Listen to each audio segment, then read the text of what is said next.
दोस्तों स्वागत है आपका एक बार फिर से आपके ही अपने यूट्यूब चैनल ट्रेंडिंग एग्रीकल्चर में, जहां पर आपको मिलती है खेती की सच्ची और अच्छी जानकारी। तो दोस्तों 2025 में आप सभी ने सोयाबीन की फसल तो ज़रूर लगाई होगी। तो कौन सी वैरायटी का उत्पादन सबसे ज़्यादा निकला, ये आप कमेंट में ज़रूर बताना और क्या आपसे गलती हुई। तो आगे ये जो वीडियो है ये इस बारे में है कि 2026 के जून जुलाई में जब बारिश होगी तब आपको कौन सी सोयाबीन की फसल लगाना चाहिए, जिससे कि आपका उत्पादन अच्छा हो, मेहनत का जो प्रतिफल होता है, वह आपको मिले और उत्पादन अच्छा हो। तो आइए शुरू करते हैं।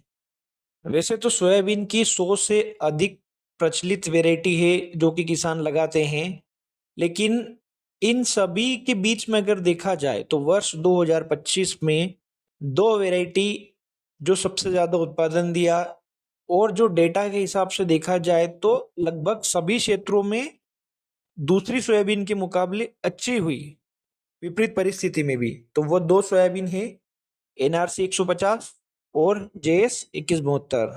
तो अब मैं आपको बताऊँगा दोनों वैरायटी का कंपैरिज़न कि आपको कौन-सी वैरायटी लगाना चाहिए।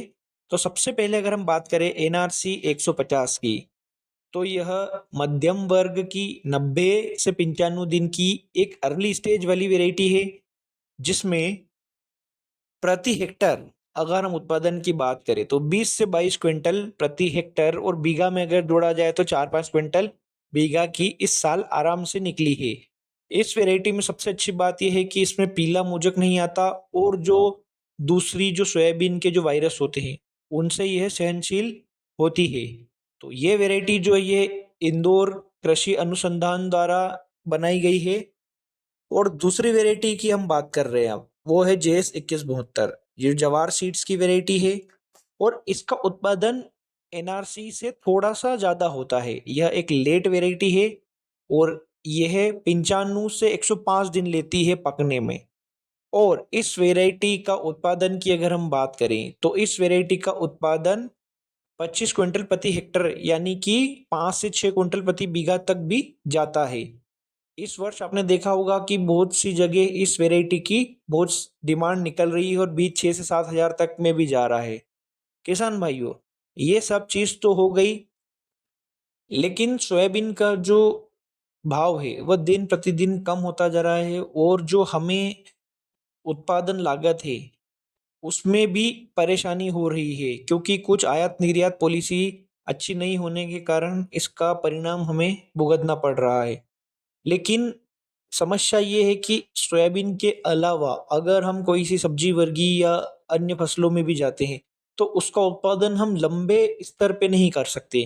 क्यों? क्योंकि मज़दूरों की कमी होती है, दूसरा रिस्क फैक्टर बहुत ज़्यादा होता है। जिस पिछले साल मैंने पत्ता गोभी 2 बीघा की लगाई थी, किंतु हुआ क्या?